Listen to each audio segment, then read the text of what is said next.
तैयारी करुछि दुनियार सबुठु शक्तिशाली जेट।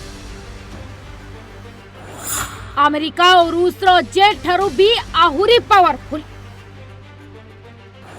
पाकिस्तान और चीन को धूली चटाइब भारतर एही अस्त्र।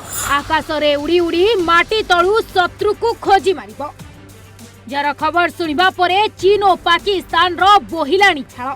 हाँ आज्ञा, भारत और पाकिस्तान तिक्तता भितरे पाकिस्तान को भारत तार शक्ति देखाइछि। भारतर गोटी अस्त्र रे पाकिस्तान माटी कामुड़ी तळे पड़िथिला। जदि भारतर एही शक्तिशाली अस्त्र पाकिस्तान रे पड़े तेबे तार अवस्था कौन हेबो आपण माने टिके चिंता करि परबे।